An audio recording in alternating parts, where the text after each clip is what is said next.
What's up, everybody? It is Fantasy and Frames draft show night. It is Thursday. We are here with you. I'm your host, Stacy Perez. Guys, we've got a full house tonight. We have got Keith, Rich, Kevin, Erica. We are all here. We're going to be drafting a marathon with you guys on Underdog. So if you're ready to draft with us, make sure to get in that room so you can hit join right when we do. We are also going to be joined by a special guest later on tonight, Darren Armani. You know him as Fantasy Mojo. He's going to be dropping in to talk about the Pros versus Joes tournament kicking off this weekend. Guys, if you are ready, let's go.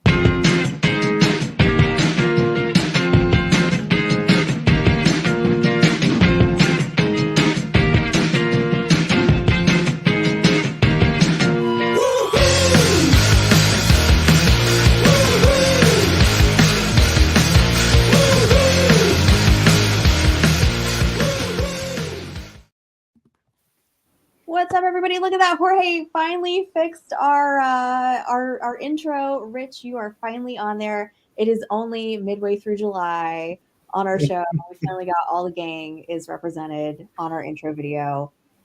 How are you feeling? I'm loving it. I'm so happy. It's weight off my shoulders, weight off my chest. Clearly, it's a big day. We got our ducks in a row. Yes. Exactly. Finally, we've got our shit together. We are going to do this draft. Guys, like I said, we're doing an underdog draft tonight. We're doing a marathon. We are not running a marathon. Absolutely not. There will be no running tonight. I promise you. We are drafting a marathon. So if you are out there, you are listening right now and you're like, hey, I want to draft with you guys. Obviously it's underdogs, so we can't guarantee to all be in the same draft, but we would love for you to give it your best shot. So jump on in there. You're going to go drafts. You're going to go NFL, and you should be able to find it. There's a ton of drafts for the NFL right there. You should be able to find it, right, Rich? You should. Keep scrolling. There's going to be the sprint. There's the big. There's a ton in there, but look for the marathon on there. And we're going to be doing a fun little boys versus girls tonight here on the draft show. Eric and I are teaming up against Keith and Rich and Kevin, and looks like my cat just busted in the room, so apologies for that noise. It's even 3-on-3 now. Exactly. Well, actually not. Here he is making his draft show debut, Remington. Hey, Remington. Oh, yeah. Let me see him because your name's blocked. There he goes. What's up, Remington? Yeah, Remington. Remington Steele just gives 0 Fs that we are doing a live podcast right now. I love Remington. He should be a integral part of the show moving forward. Yeah, if I could guarantee that he wouldn't be so incredibly obnoxious with his yowling, we would let him stay. But I can make 0 guarantees for that. Guys, how's your week been? I say it's only been a week, but it feels like forever since I've seen y'all. It's been a long week in general. Right? Why? I don't know. I just woke up today thinking it was Friday, so that just set the whole day off. That's a tough beat right there. Yeah. It feels like a month has gone by and it's only Thursday. Right? Not even just football stuff, just life in general. Yeah. I mean, we can all talk about that forever, but let's not and say we did. But got to see Rich on Sunday at the old Minneapolis Scottish Bowl Live. My draft is still going on. Had some that FOMO, was at Chris, by the way, for y'all that can't see. Fuck you, Chris. Oh, Chris. Oh my goodness. Taking shots right off the bat. Dang, Look at that's that. terrible. No F given. No. It's like that song, like that catchy little Sabrina Carpenter song, like all of her F's are on vacation. Like I feel that in my heart right now. I totally know that reference. You don't? I don't either. No. It's the summer of Sabrina. Get on, come on, get with it. Get with the program. Sabrina? Yeah, Sabrina Carpenter. The little espresso song, Country? No, she's a little pop girl, a little blondie. From with Girl Meets World. We just talked about I know. We're in our 40s, and you think I'm going to know current pop songs? You should. I'm just saying. What's up, Angie and Sean? We see you in the chat. Guys, again, remember, if you want to draft with us, make sure to jump on in there. Right now, I feel like this is a good time. Let's go ahead and get started. Let's enter that. And hopefully this will fill quickly. Sometimes they don't. So would love for everyone to be drafting with this. Kev, you ready? I'm gonna hit that. I was until they told me they could not detect the location. So I'm going to do that real quick. Did you change state? Longer in a state where you I did not.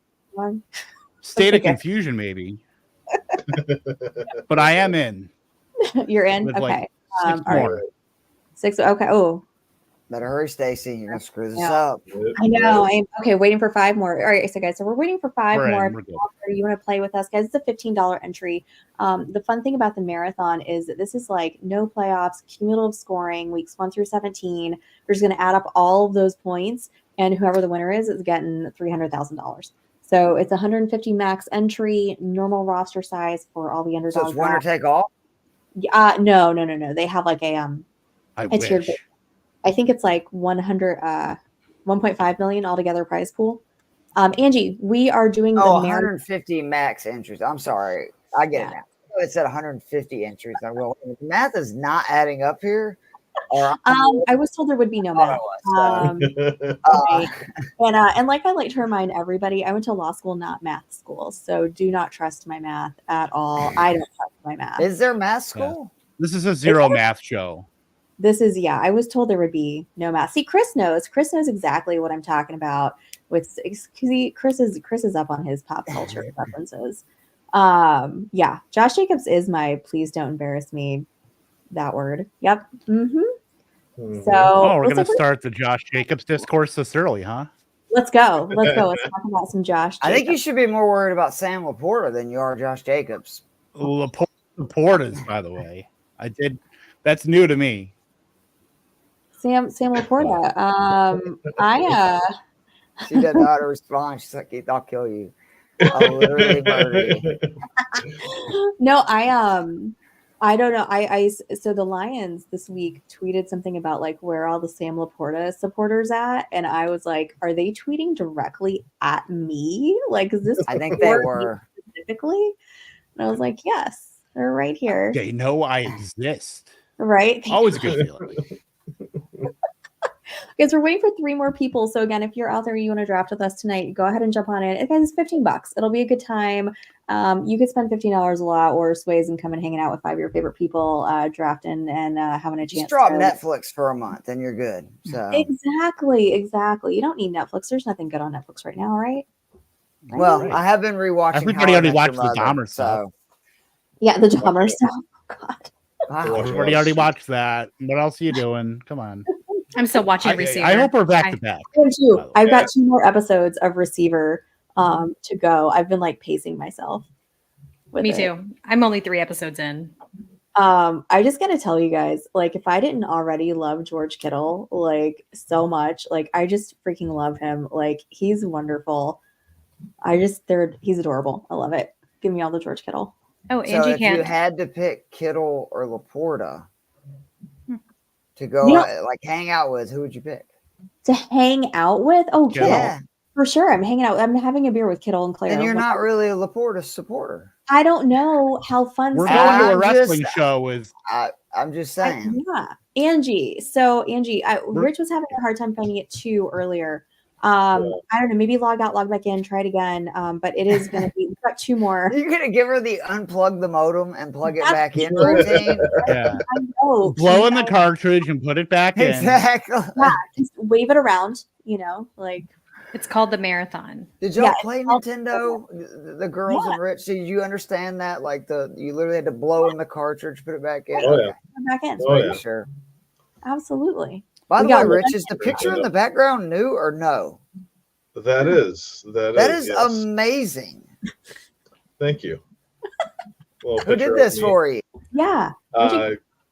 Badass wood art, or that's badass wood art. Yeah, he made a ginger beard man sign for me. I want a Nico one. On it. That is amazing. You gotta send me the link. Oh yeah, that's definitely super cool. Super cool. All right, so we're still waiting for one more person. I hope that's you out there. I wish you would tell us who's in this draft without right. You having know, to wait until you get into it. Exactly. Yeah. But this should be a lot of fun tonight. Rachel, what's up, girl? See you over here. Rachel was had quite the podcast presence today. Front Yard Fantasy doing another show, and actually Rachel is going to be joining us next week for a draft. TBD, to be determined. I really wanted to do a guillotine league for us last week or for next week, but I can't find one that doesn't require us to manage it ourselves, which doesn't sound like any fun. We're not doing that. I'm not giving us one more job to do. All right, guys. So excellent. So we're going to be starting here in the next 30 second or 1 minute, actually.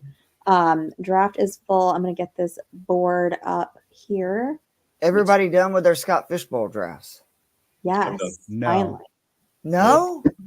We all started later, though, didn't you? We started Sunday. Well, I did at least, and so did I did too. Yeah, we finished today, and we started, 2 Mondays ago, so my patience was wearing very thin, so I'm glad we're done. Maybe the 20th, though. So we're in the You're almost 14th. done. Oh, Erica. Okay, so at the live, though, we had 2 people come in late, and then 1 left early.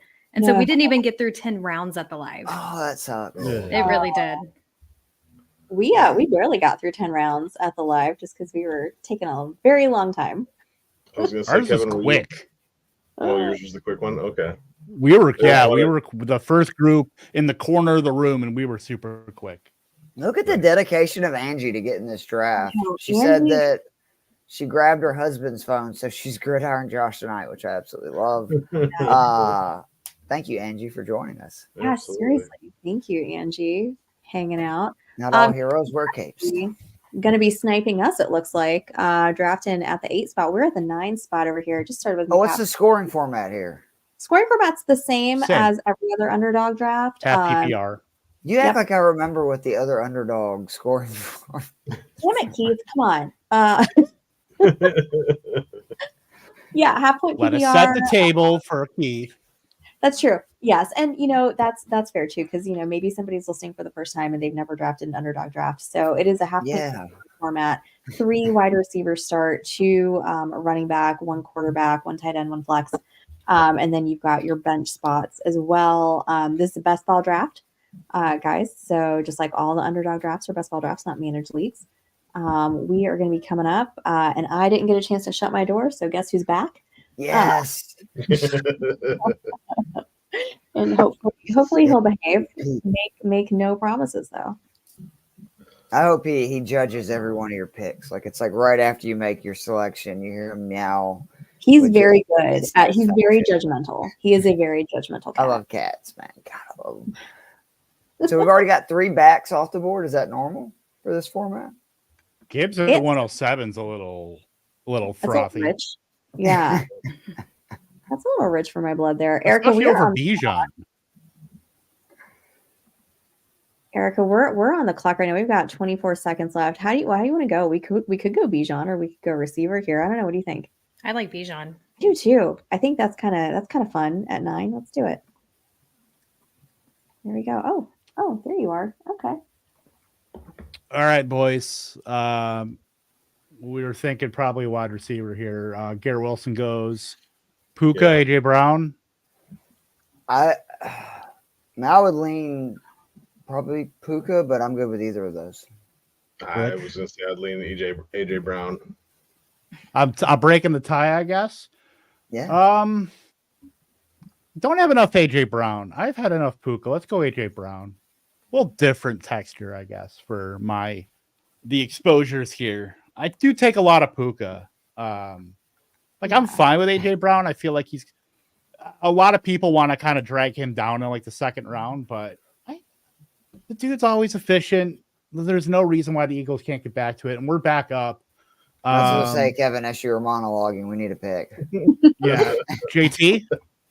Yeah. AJ Brown, JT? Yeah. Oh. I'm totally cool with that. Another guy I don't have enough of, honestly. Erica, are we going receiver here? Who we got? We've got Olave, Adams, Waddle, Nico, Ayuk, Evans, Debo, Devontae. I like I like Olave too. Oh, okay. I don't have any Olave. Let's try it. There we go. Let's go. I think AJ Versus, Brown Taylor is a pretty unique, like not super unique, but I think it's unique enough where a lot of the times the turn is going to take a back and Medium a wide unique. receiver. Mhm. Like maybe on the middle end of the exposures, as if you're talking about the turn. So No, I sure, like it. medium uniqueness. Yeah, that's a good time. I like that.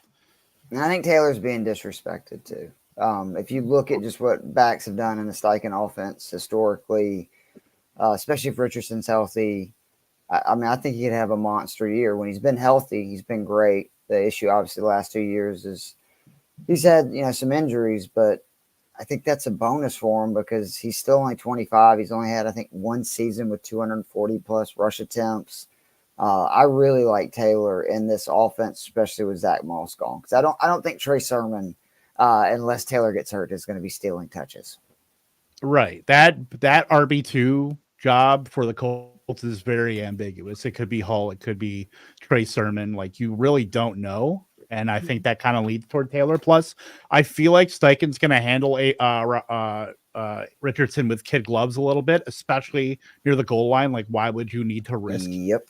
trotting on Anthony Richardson? Because wasn't both maybe go injuries off in the red tackle? zone last year? Didn't he get banged up both times running in the red zone last year? I thought. I know one for sure. The one he left, I think it was like in week 2. It was very early on. Oh, here we go. All right, guys. So our special guest is here joining us. I'm going to bring him on right now. What's up, Mojo? How are you doing? Hey, how we doing? Good. Hey, buddy, how you doing? Yo, I see Kevin. I know Kevin. I know Yeah. Stacy, and I'm not familiar with the other crew here, but that's going to change, I think. This is Darren Armani, Fantasy Mojo. So, Darren, we've got Rich Sickles, we've got Keith Fleming, and Erica Brown here with us tonight. We're doing an underdog draft. I wish I had scheduled this right where we were doing an FFPC, and then we could ask you all sorts of ADP questions. Yeah, no, Underdog's good too. It's just a different format, but Yeah. we'll see how you guys make. You did a Bijan? Wow. Yeah, so we've got a Bijan and then Kevin's draft. So we're doing Eric and I are teamed up, and then we've got Kevin and Rich and Keith are doing drafting from Kevin's team right here at the 11. So yeah, we got Bijan and Olave. Just trying to switch it up a little bit. Don't have much Olave exposure right now. Bijan after Gibbs is. I don't see that too much. I was gonna say totally normal 107 taking Gibbs. Yeah, Wow. he That must. guy's got a badge too, but whatever. People doing what they're going to do. He must be trying All to, in the name of exposures, I'm willing to bet. yeah. Someone's trying to fill out their stacks or something. When you do like 150 drafts, as that guy probably has, then that's probably what's going on. That's maxing out these. I haven't maxed out anything. Kevin, have you maxed out any of these before? Not BBM or not BBM, not any of these. No. But I got enough. Yeah. You got to have the time to do it. That's what I respect the people that do that, but man, I don't have that much time in my life to be doing 150 drafts of a particular format like that. That's it's impressive stuff. And now I saw that you can just max enter, so you can just slam in a 150 at once. It's like a money printing machine that they have going on over there now. Good for them. That's wild. I mean, the thought of having to deal with 150 drafts at the same time just makes my anxiety crazy. Erica, who should we do another receiver here? What do you think? Yeah, who we got? We got Neighbors, Cup, Moore, Diggs, Pittman. You can go Tank, Zay, Flowers. I chose Olave, so up to you this time. Ooh, I don't have much Malik Neighbors. Why don't we do that? That might be fun. We're doing straight vibes tonight. Mm-hmm. That's not correlation based. Well, so that was one of my questions that I wanted to ask you guys about this. So this is the marathon, right? So this is just basically Kevin, just pick whoever you want, buddy. So I wanted to get your opinion about correlation. I don't know. You know what? This will be the least exposure team. I'll take Pittman. There you go. Ooh, I don't mind it. little indie stack. That's what. Yeah, I was kind of thinking how much stock do we put in correlation for this particular draft, since we're just trying to gather the most points throughout the season. Does anybody have strong feelings on that? Because I'm not sure what I don't know yet. I don't know yet. So fill me in real quick. The marathon is just the total points.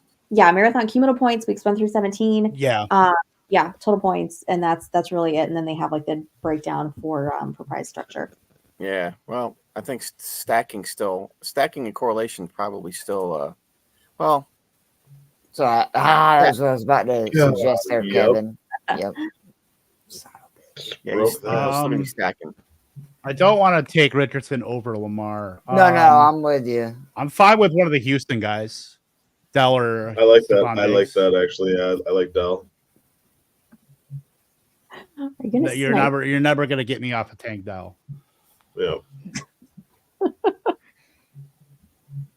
Erica's. Oh, I was gonna say that. But yeah, I mean, Diggs. but yeah, with stacking, it's still as important. You're trying to get the least amount of things right. So if you bank on an offense and they hit in a major way, I mean, you're already a good chunk of the way there as far as your roster being pretty damn good and being in contention. So yeah, I don't think anything changes especially with correlation and stacking. I mean, you don't want to certainly overdo it and just gig a stack a team, but pick and choose your spots. And it gets more important the further the draft you get. Like, I don't think it's super important the very beginning of the draft. You're trying to just get your core of guys, and then kind of using that as a tiebreaker. Like, I don't think you need to obviously reach to get your stack, but you want to kind of fill your gaps as the draft goes on, especially in the second half to kind of tie your roster together. I think in this type of format, then strength of schedule is something as best as you can determine it now is probably something. Just personally, me, I'm always trying to get players from the best teams, just as a general rule. You mean best teams or best offenses? Best highest scoring teams projected. Yeah, best offenses. So that tends to work out well. But yeah.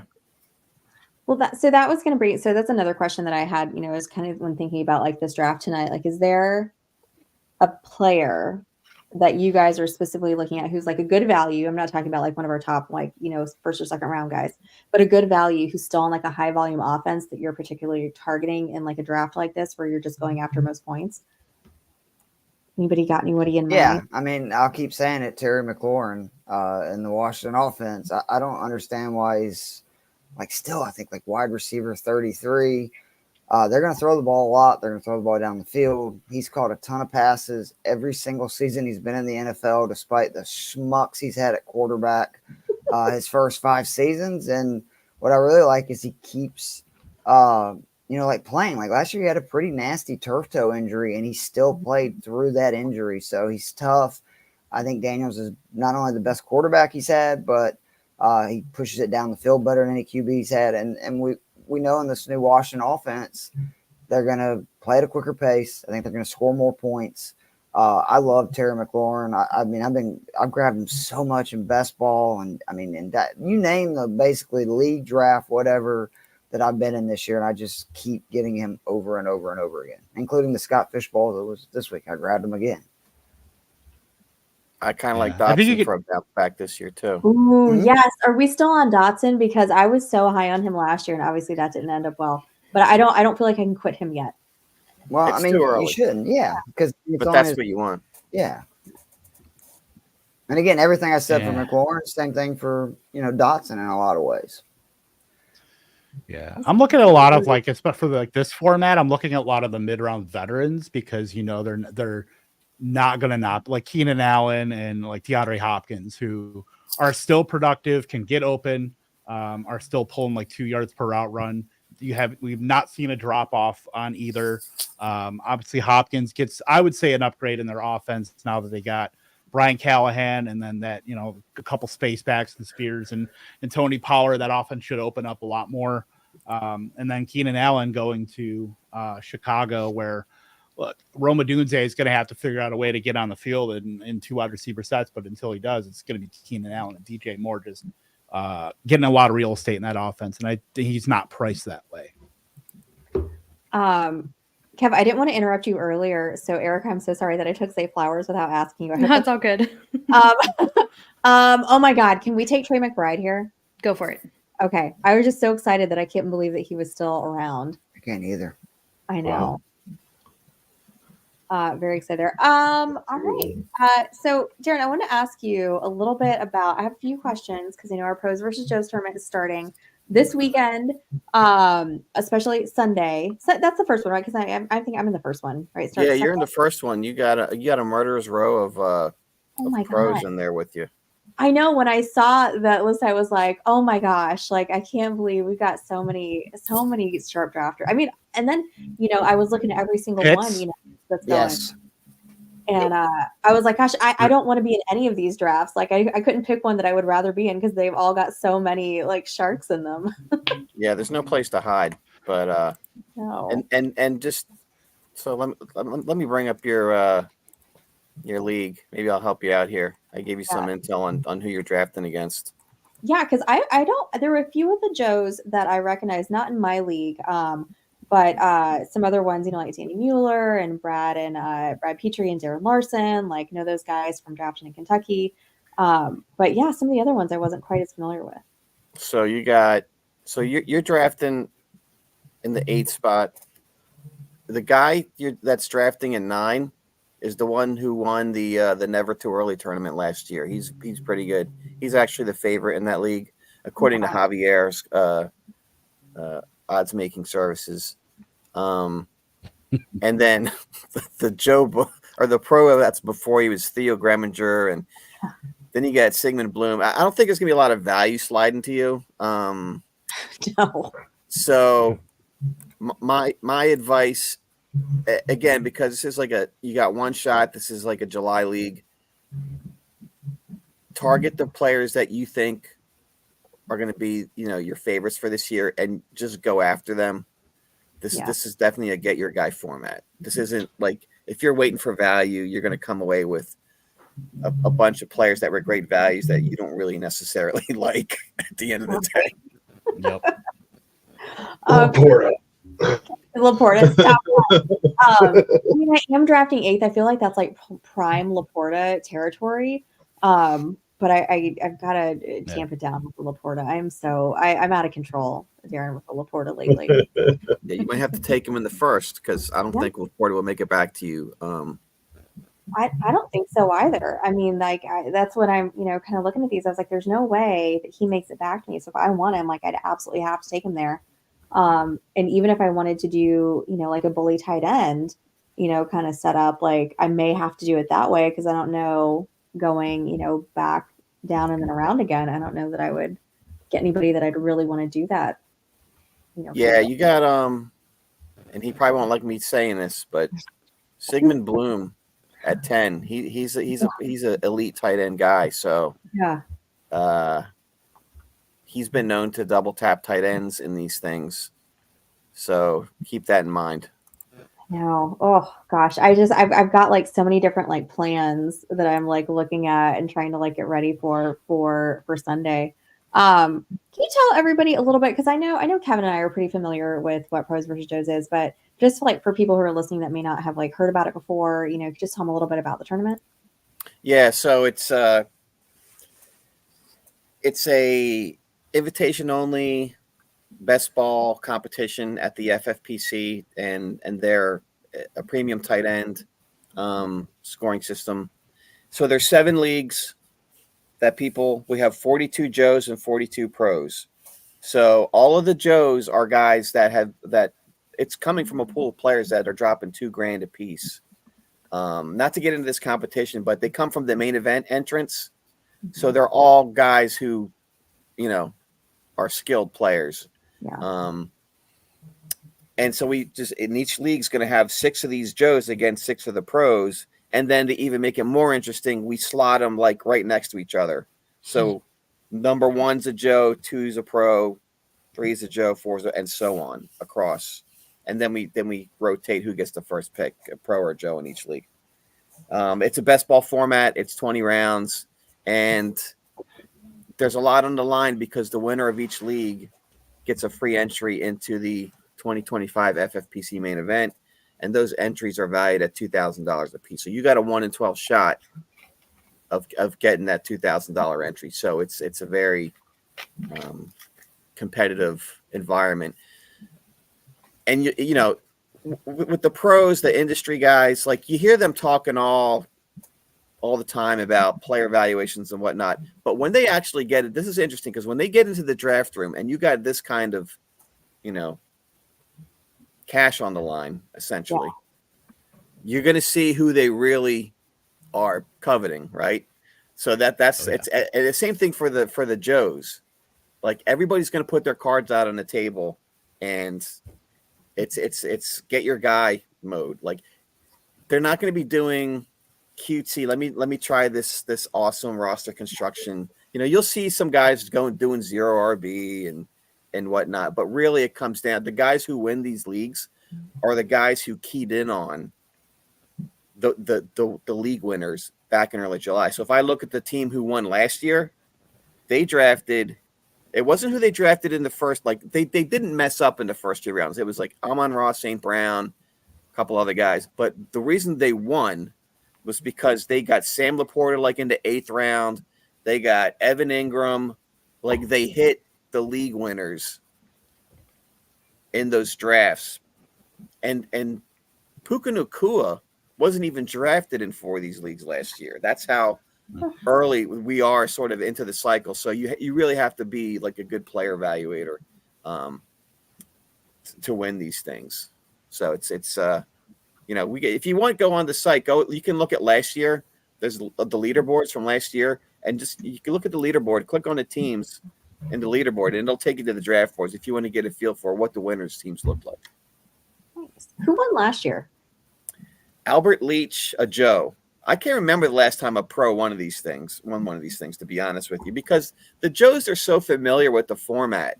Like they live the tight end premium life. Yeah. Being in these men events. A lot of the analysts, they're spread so thin trying to, like, you know, Underdog, Drafters, DraftKings, like they're kind of all over the place. So they don't always have the insight into like how to win these leagues as some of the Joes do. So I forget the last time that a pro won. It's been a while. Well, it's so cool, like when you're, you know, doing so many different kind of drafts like throughout the off season. Like I feel like I've got best ball brain a little bit, you know, with like looking at ADP and then, you know, going and doing, you know, a redraft or, you know, like jumping and doing an FFPC one. I'm like, okay, I don't have to, you know, like take all these. I can wait a little bit. Like I'm doing a Fantasy Pros low right now. And so I'm really like, absolutely, I've got, you know, your site up, just like, you know, going through and saying, okay, like, you know, things are different than they are in best ball. You don't need to go absolutely crazy here and draft it like you would like an underdog, you know, like Best Ball Mania or something. But Darren, tell, you know, everybody also like, you know, how, you know, Fantasy Mojo works, you know, with the ADP, you know, and everything for, you know, for the FFPC teams. Yeah, so we pretty much cater to the players of the FFPC. Those are high stakes players, and we're kind of considered the premium resource available for them because they've got everything. They got dynasty leagues, redraft leagues, best ball leagues, and then they got all the variety of formats within those genres. So they got super flex, tri-flex, regular 28 round best ball, slim best ball. So we provide 17 varieties of ADP. So if you play anything in the FFPC, we've got you covered. And then the other cool thing is any draft that's conducted at the FFPC now it's any draft because even the Vegas ones are captured. We have all the draft boards. And so the typical subscriber, like the power users, I see them going in every morning and they're looking at draft boards from the previous night because, right, especially now when we're getting to like OTAs, you know, training and like things are going to start happening and there's going to be instant shifts in draft capital for players. And you're going to see those. You're not going to see that reflected so much in ADP. But if you look at a draft board, you can see right away, like a guy who jumped 3 rounds in a particular draft. And we've got other like in our ADP charts, you can click on the player's name and it brings up a scatter plot diagram and basically charts where every draft there's a dot. So if you see from yesterday, there's a whole line of dots like that got pushed up the chart, that guy was coveted and picked up in drafts way earlier than usual. And it goes the other way too. Sometimes like Jordan Addison, if you click on his chart, I was going to say, you can probably see that now. Yeah, you just see him like gradually like sinking. It doesn't happen like all right at right away. But if you look over the course of the entire season, you just see like the slow descent. So it's cool tools like that people like to check. And then during a season, we have all the waiver wire data, like every waiver run, we summarize it like right away, and you can see like where the bids were for all the players. And with the high bid, with the low bid, who was the most added player. And actually I've done historically very well in my home league because the high stakes player is a little more savvy than what's going on in the home league. So you can see the players that are being picked up in these high stakes leagues, and then just go to the home league. And like a lot of times these guys are still sitting out on the waiver wire, and like it helps you. It's not just benefiting you if you're an FFPC player. There's a lot of stuff going on there that helps you in other league formats as well. Nice. Erica, we are on the clock here. We've got about 20 seconds left. Yeah, I like Pollard or Palmer here. Or Palmer. I'm going to let you tell me which one you want to do, running back or receiver. Let's do Palmer. Okay. Using Josh Palmer. Since we missed out on our obligatory Ladd McConkey pick. What do you guys think of Quentin Johnston? Oh, I have zero exposure to Quentin Johnston this year. I didn't really like him very much last year. He wasn't one of my favorites coming out of college. And I mean, that was rough. That was a really rough rookie season for him. And I just don't feel comfortable. I just can't do it. I can't pull the trigger even in best ball for me. I didn't know he's playing slot. Like if they move him to where he's playing predominantly in the slot, maybe he could have a bounce back. But if we saw what happened with him playing outside, and if they end up, having Ladd on the interior predominantly, that does not, to me, spell good news for year 2 of Quentin Johnston. I don't think I've drafted him once through a couple hundred teams. That seems to be the sentiment. Before I was on with you guys, I was talking with from Coventry. Yeah. And Hayden Hurst is actually rising now. People are getting on Hurst, but Quentin Johnston continues to sort of descend. So there's going to be one of those guys is going to pay off. It's Ladd McConkey. That's the biggest Ladd McConkey truther probably on the planet. So and Stacy can vouch. I've been saying this for 6 months. So you have. We say that until we get 100 targets from Will Dissly, and then we're talking about it in week 9. Like, Will Dissly gets 100 targets, the Chargers are going to be down a lot. I will eat this hat if Will Dissly gets 100 targets. So Erica is a Rico Dowdle truther. She is. She loves Rico Dowdle. I was literally just texting you, Stacy, about we could get Dowdle probably on the next round. No, I forgot the rule. I'm not supposed to bring up names of players who haven't been drafted. I'm sorry. I'm really interested to see how that shakes out in Dallas. I'm excited to see it. I mean, I think Zeke's going to get most of the goal line work because they're paying him for something. But yeah, I like Rico. What do you think about the Cincinnati backfield? Because that's so interesting to me to just see people's takes on it, because it seems like everybody's either very strongly Moss or Brown. Do you have a preference? Zach Moss is probably one of my more heavily drafted players. I think he's going to be the guy out of the gate, but Chase Brown, he's pretty electric himself. So we'll see as the season moves on. But just grabbing, I'm happy if getting either of those guys. I always seem to be grabbing one of those guys in the 7th, 8th round. But like I said, it's just players on good teams. That's just a good rule to go by. So if you're just getting shares of either of those guys, it's, just mix them in. Yeah, I think it's really dependent on what you need from your team. Like Zach Moss is a perfect. I need a first half guy. I need a guy that's going to get me out to a start, and then Chase Brown is the guy that can maybe be the late season hammer. So if you haven't drafted as many running backs, Zach Moss might be a decently stable guy. But if you need upside, like at least that Bengals backfield can give you what you need almost universally, depending on what you need. If you're not drafting as many running backs, is that you, Kev? Are you talking about your teams? Said not drafting as many running backs. That sounds like Kevin's team. I mean, running back hate. I've seen that. I've drafted a few in my day, but look, it's I'm turning 40 in a few weeks here, but drafting less running backs is what keeps me young. So as you get older, you like the running backs more. I'll tell you. Is that what happens? You get old. Is there a certain age that you hit? Is it 40? Is that like the dividing line where you just all of a sudden say that, Stacy? Don't you do it?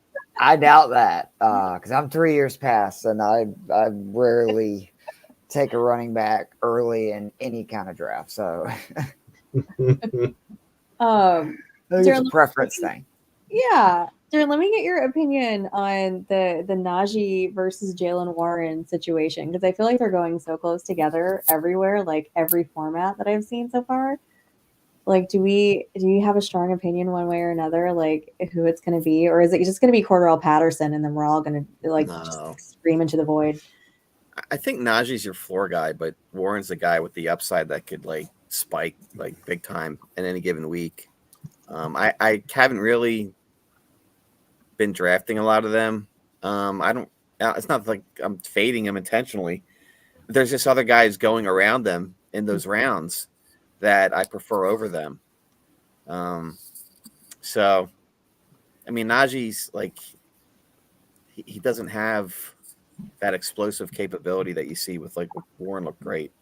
But in this format, but doesn't Arthur Smith? It's like Najee feels like such an Arthur Smith guy. Yes, he does. Like he really does. And at least the price. I watched it the last 3 years. I mean, it's just Patterson, Algier. I just the thing is, I just don't know if Harris. I think can take the pounding that Smith's going to put on his backs, where he just wants to pound the rock. And I do worry, is that the case the other way? So I think both of them are actually a little undervalued, because the one thing that Arthur Smith has proved over and over again throughout his career is he knows how to run the football, and he's very good at getting the best he can out of, his backs.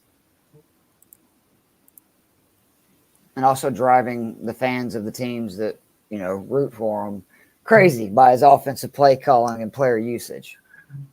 Yeah. Sorry, ladies. Oh, yes. We're gonna do that. Oh no. I literally just texted Erica. I was like, how about this person if Rico's gone? And then boom. Hello. Right. The call was coming from inside the house. It was rude. Yeah. Check the chat. Seriously, he's being serious. I see that now. So rude. All right, Erica, what do you think? Do we go another running back? Do you want to do Ty Chandler? Is there somebody else that you like? Jahan Dotson's still here also, which is fun. Oh, let's go Dotson. Yeah, so I'm assuming you're an Eagles fan by the hat. How do you feel about Philly this year? Bounce back for the offense, or? Yeah, I think they're going to figure it out. Better coordinator, and not bringing in Saquon. People are like, they think Saquon's not going to deliver because Hurts is, going to rush him in. I'm on record as saying I think that tush push play, I think they're going to run it 50% less.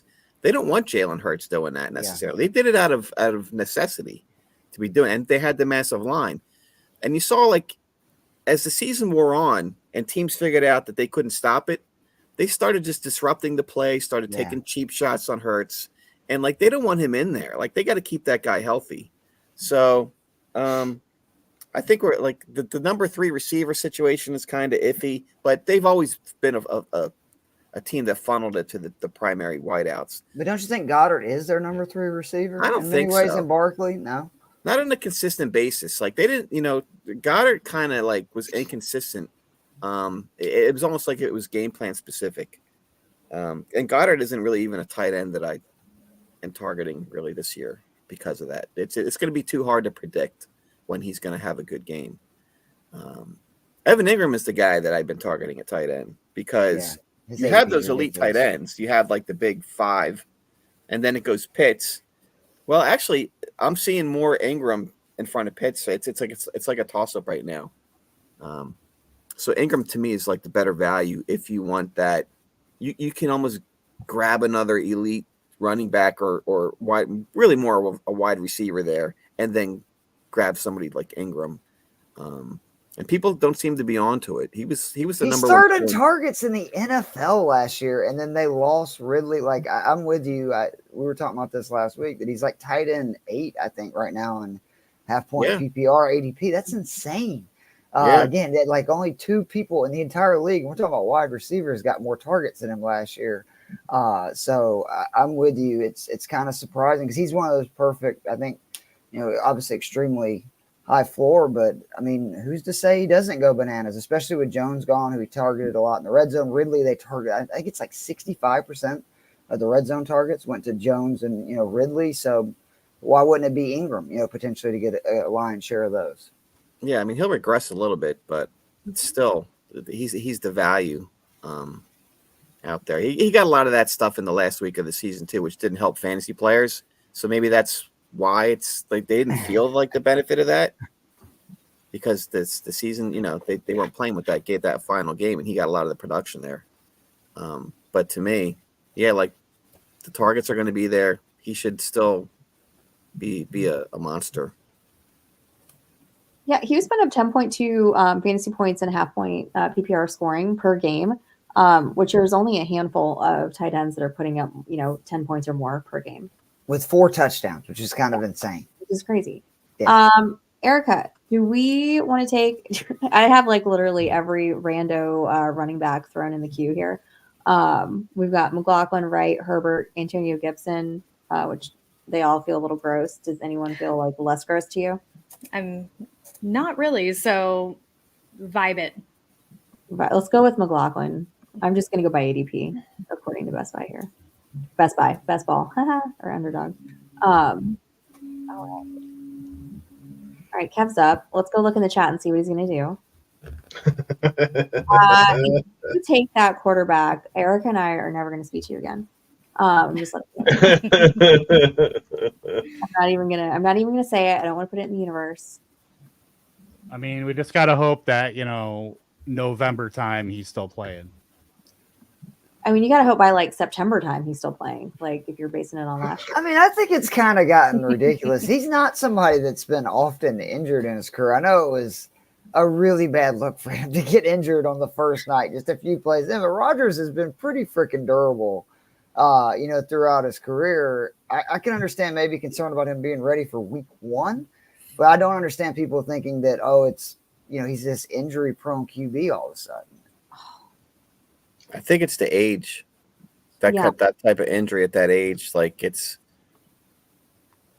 he can get through the first 3 games, like then it's smooth sailing, but we'll see how he comes out. I can't wait to see him play for the Jets.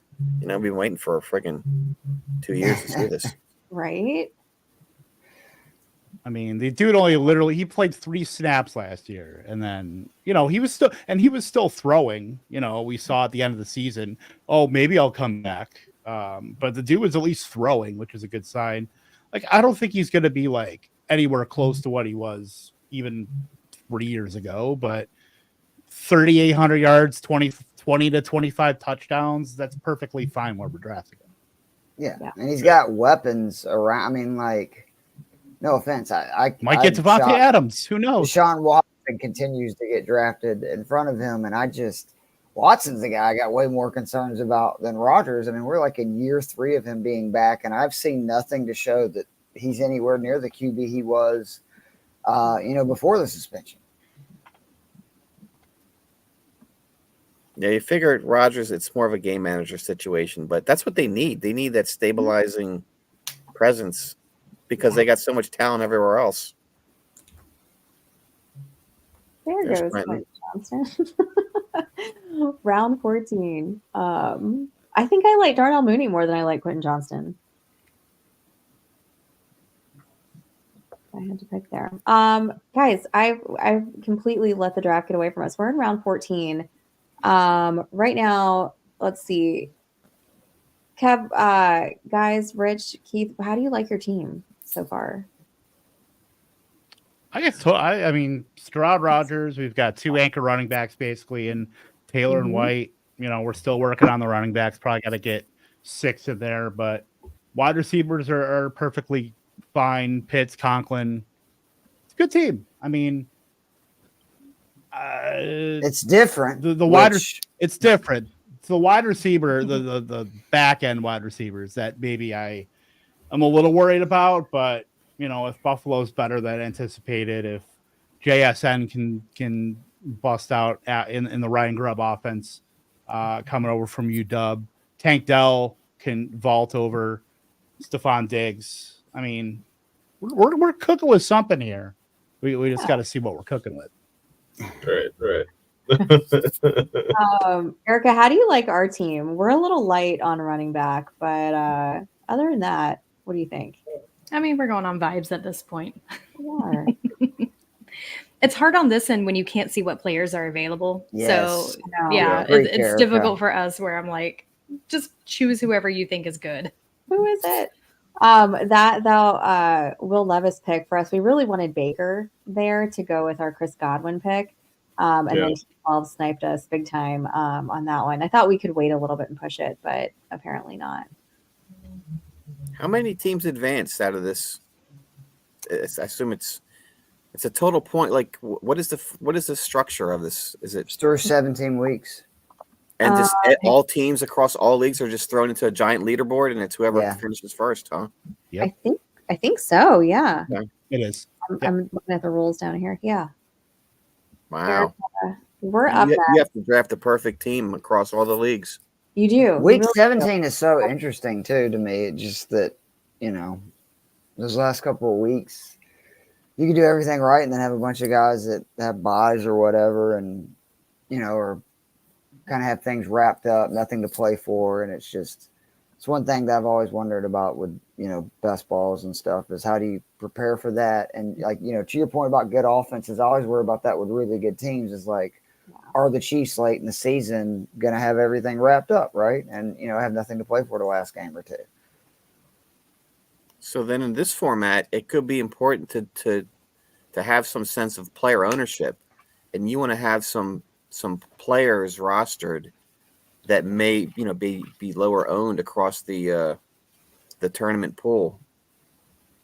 So keep that in mind too. Like, I don't know how many of these you're going to do, but you take the last couple of rounds, take dart throws on players that aren't drafted that often to kind of give you some sort of uniqueness. Exactly. This is my third one of these. I don't know how many more I'll do. I really need 147. It sounds like it's 150 max. So no. I need to catch. I'm a little behind on my best ball manias. So far, I've only done like 10 of them yet, and I want to do 20. That's my goal for this year.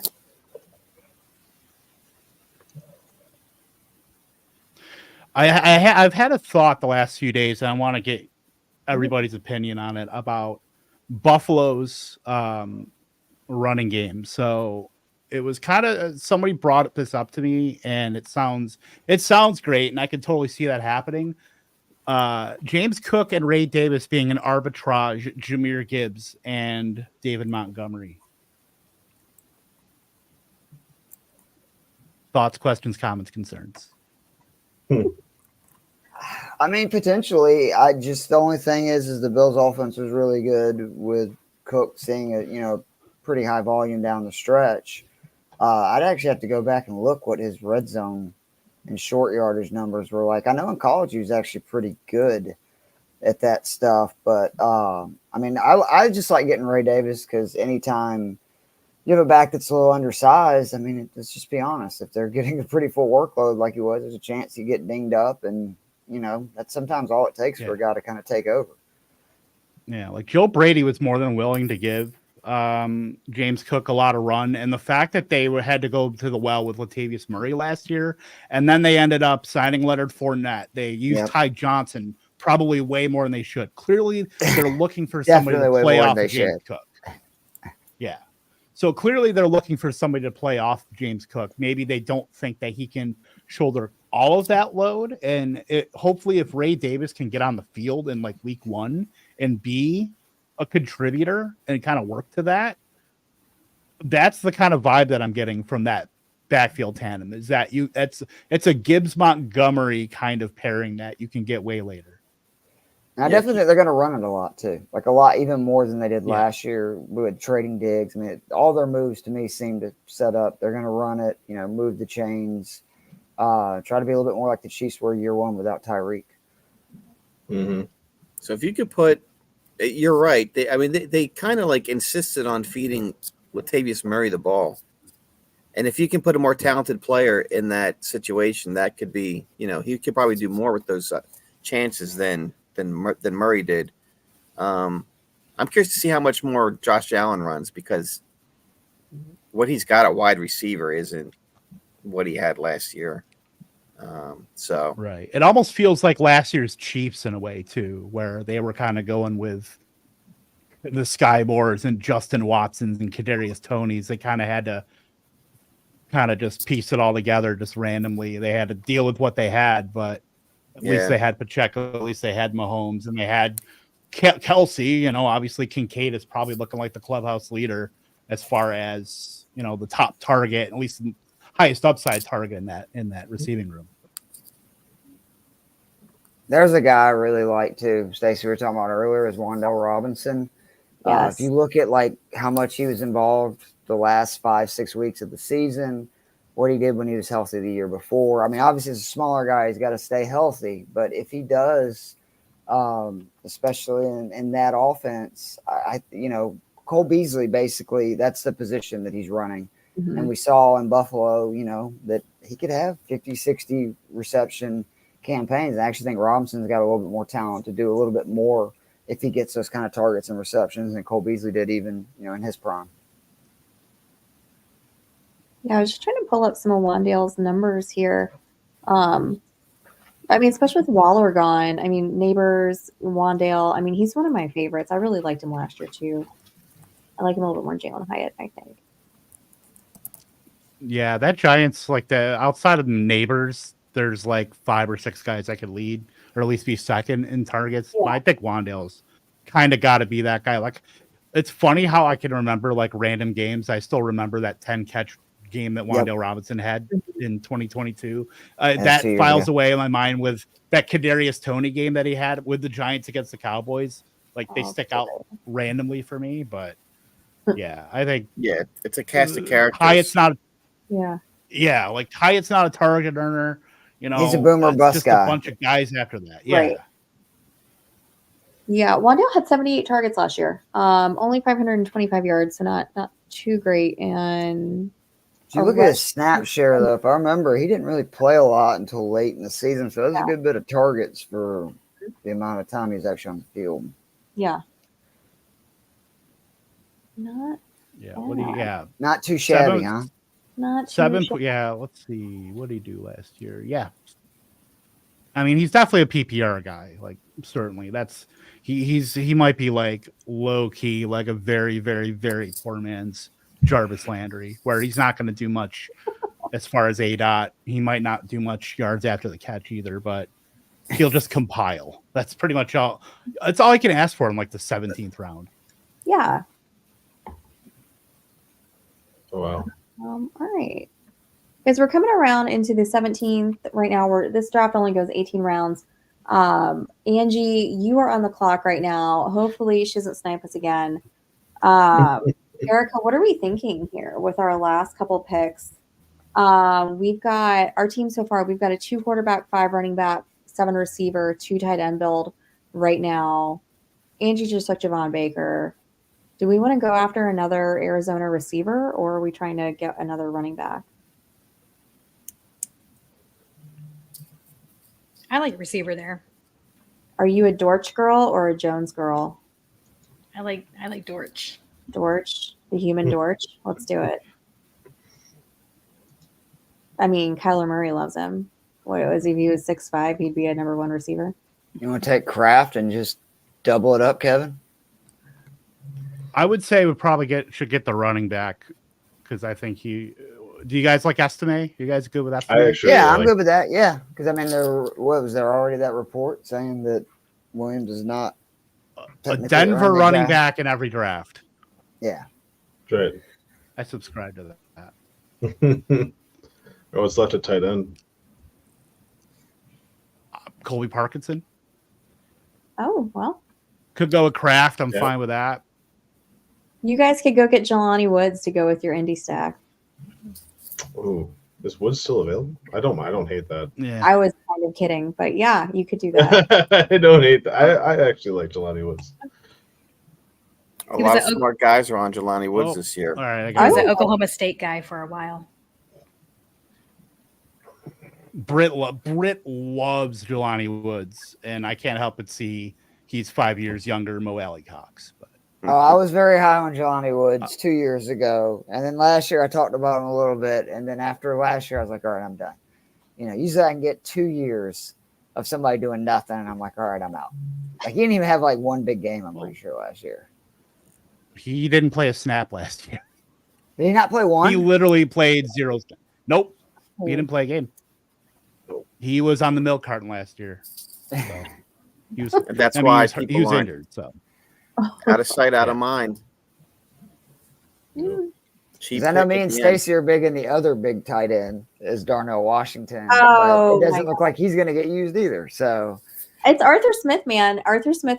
I guarantee you, Darnell Washington gets in the end zone this year at least once with Arthur Smith. Yeah, but I want a little bit more than that. Well, for sure. If you need a 6 offensive lineman, I mean, Darnell Washington's your guy. He is your guy. Listen, he did exactly what was happening last year. He is our generation's late stage Mercedes Lewis. Wow. Oh, that's not a slight. Those guys play like 15 years in the NFL. It is absolutely not. Love Mercedes Lewis.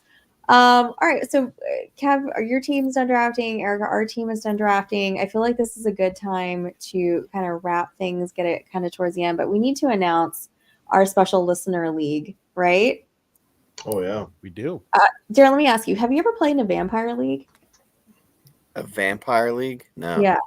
Do you know what those are? Have you heard of them? I've played eliminators. Does that have something to do with a vampire league? Kind of. So kind of. So here's what a vampire league is. Basically, you're going to take, it's a smaller group. It's not like a 12 team or something. You're doing a little bit smaller because one team is going to take the role as the vampire. Okay. And what that means is that they don't draft. Everybody else drafts. So you're not, let's say it's a 10 team league. Your 9 other teams draft. And then the vampire team is going to build their squad out of guys on the free agent list. So that means, and nobody else who's drafted is allowed to touch free agents. Okay. So they're going to build their team. And then once the season starts, every week in your head-to-head matchups, if you lose to the vampire team, they get to take any one of your players that they want off your team.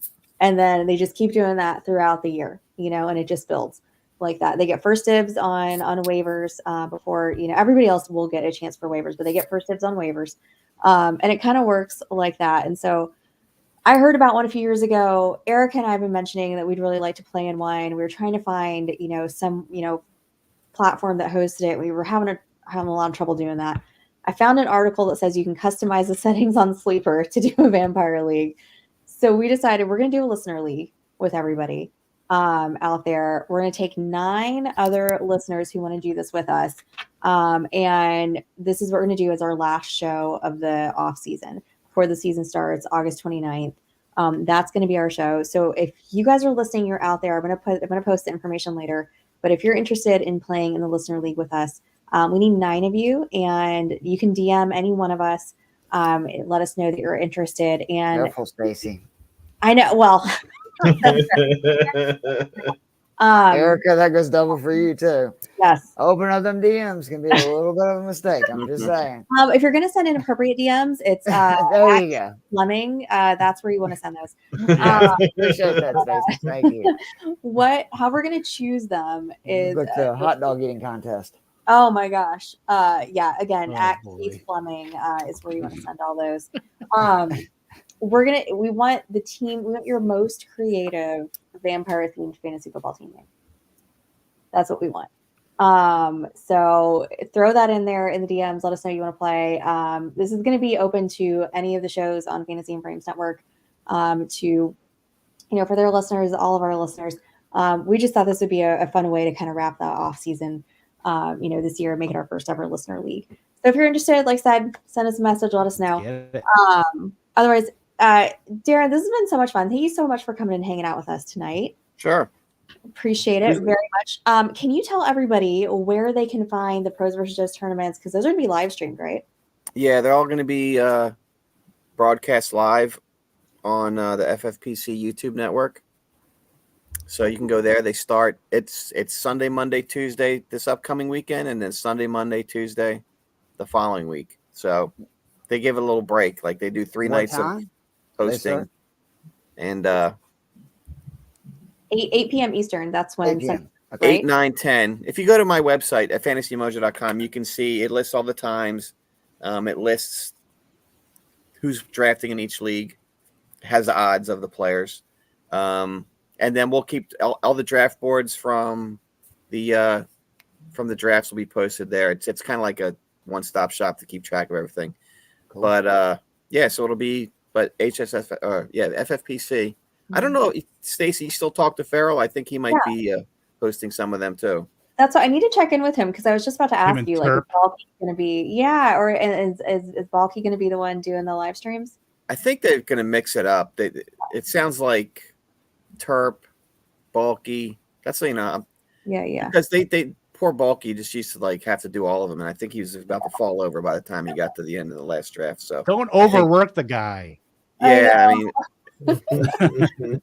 We've Packer fan joined us before with some of our drafts and is always a good time. So guys, if you are out there, you want to check those out. They're, like I said, they're going to be live streamed. I'm going to be drafting on Sunday. Darren, I've got my fantasy Pros versus Joe shirt on for tonight. Nice. Guys, make sure to check that out. It's over at the FFPC YouTube channel. Make sure to go over, hang out, and follow at Fantasy Mojo and subscribe. If you are playing in any FFPC tournament, you just go subscribe right now if you're not already subscribed, because I mean, there's no other place to get that ADP information, right, Darren? Yeah, I mean, it goes way beyond ADP, but just if you go to the homepage, there's a virtual tour and you see everything that we have to offer. I mean, that's just scratching the surface of. But if you play in that FFPC ecosystem, you want to be like sort of plugged in there. Or a lot of people say you're at a disadvantage if you don't have access to all that information. It's kind of unique to have that much data around one particular format in one place.